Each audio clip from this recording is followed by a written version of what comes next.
Welcome back to the channel. We're going to jump right into it. I'm going to pull this oil plug because I'm excited to see what comes out of it. And I'm sure everyone's wondering what's coming out of it as well too. Thanks for stopping by. Welcome to Duchesne's Corner.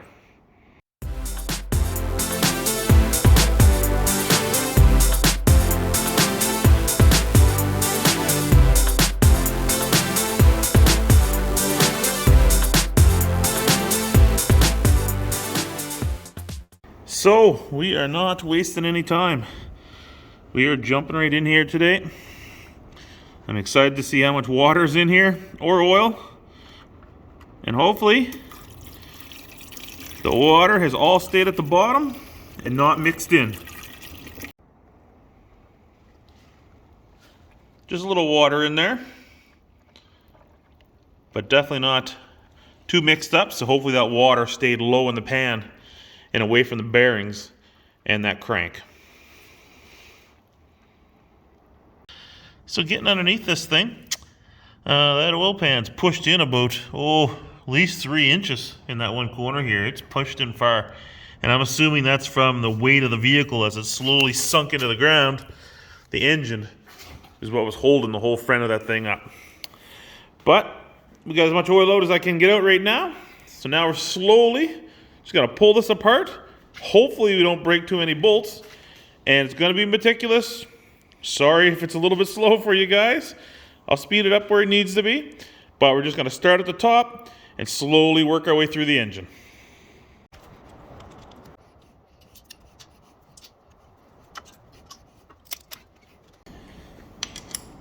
One thing I am curious of here is this distributor. What kind of pickup is on the end of it? Is it a plastic tip or is it a metal tip?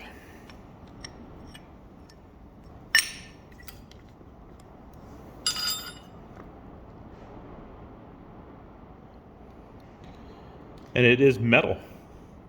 Perfect. So with that, we get our first real look down in here. See, that's the cam we're looking at there right now.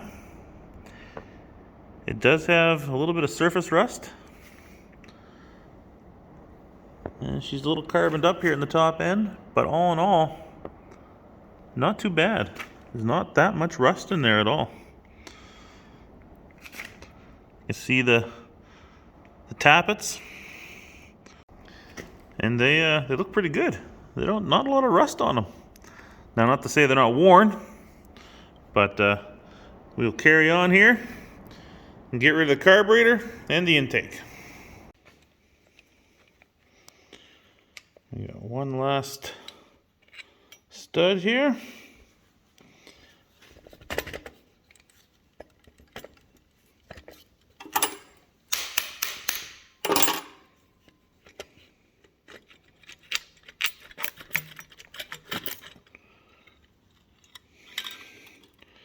Carburetor off. She's seen better days. For some of those Mopar buffs that might be interested, that's what she is there. She's a Carter carb. 2-barrel carb made by Carter. The original carburetor that came on this engine for the Canadian version of the 361. Gee, she's definitely got dirt down her. It looks like piles of sand in there. It's probably the best that this thing didn't turn over. You know, it wasn't like I was trying to do that old start from an abandoned car in the woods. I plan on tearing this thing down right from the beginning, and it's probably the best for it. So, take off a couple little fittings here, front and back. They'll move in, pull that center intake out.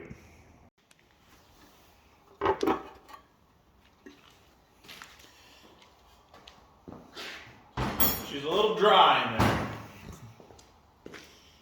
A little dry, but relatively no rust. There's like a thin film of sticky goo on there. Probably evaporated oil. But all in all, not too bad looking.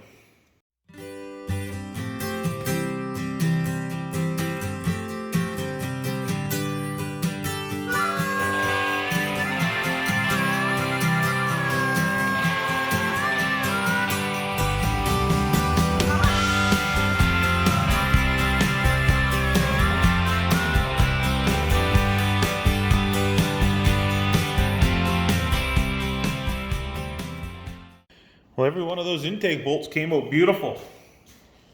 So now for the big reveal. What's it look inside there? Oh, yummy. Just yummy.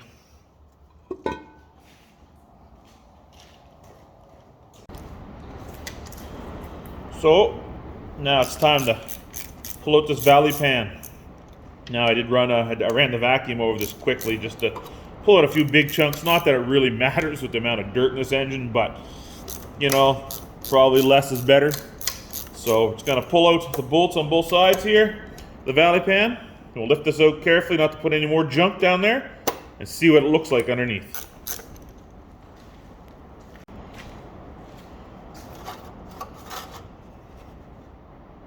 Yeah, she's had a little water in there. Doesn't look too bad though. Yeah, it's had a little water. You can see that's kind of pooled up in here a bit over the years. But really, it's not that bad. And the rods they're buttery smooth in the pockets. And I don't know if you can see it, but they're actually still filled with oil from just sitting there. That's a little bit of a good sign. But down inside, that cam has got a good amount of surface rust on it. I don't know if it can be polished off or if I can polish it off, but we'll take a look at it. We'll do a careful, quick clean here in the shop, and we'll measure it just to see if there's anything that can be done for it. Next thing I'm going to jump into here is get rid of this water pump. Now, got the compressor right over there, and everything's working in the shop, but I don't know why, when it comes to doing stuff like this, unless it's really hard to get off, I prefer wrenches and ratchets over air tools any day. I know it's slower, I know it's a little bit more work, but for some reason, it just feels better doing that way. Anyway, we'll speed this up, we'll get this water pump off.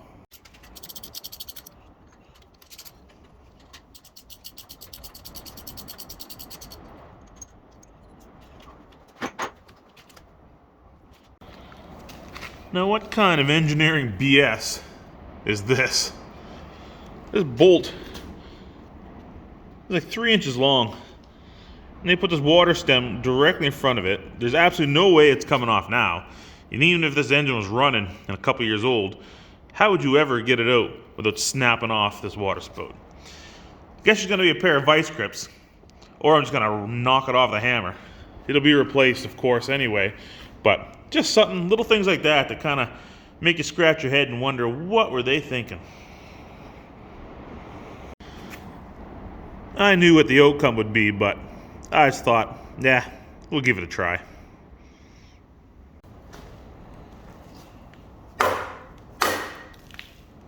Oh, that came off easy.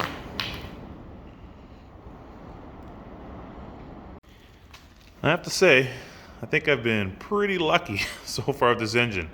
Other than that water stem, I've not had a broken bolt. I've gotten all the manifold bolts off, all the intake bolts, everything has come off without breaking. So really, it's not too bad inside here. You know, it's rusty and dirty, of course, but it's not like I've seen on videos where it's full, half full, just plugged right off with garbage and junk. So I've got my fingers crossed, hoping this block can be salvaged. Pulled out a couple more 9/16 head bolts and taken out the fuel pumper. And there's still oil running out of the bolt holes. But this is a piece that's definitely not worth fixing. They're cheap, like $25 and get a new one. So she's definitely going to the garbage.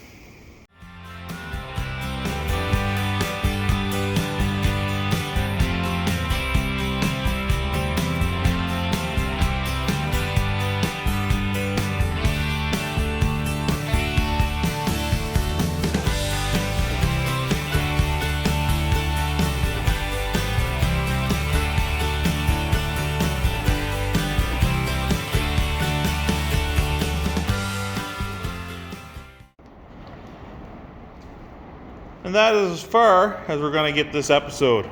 Motor mounts are off. I pulled out the oil filter and the pump housing. I have to borrow a puller here from work to get this harmonic balancer off. I have nothing that I'm able to get this off with.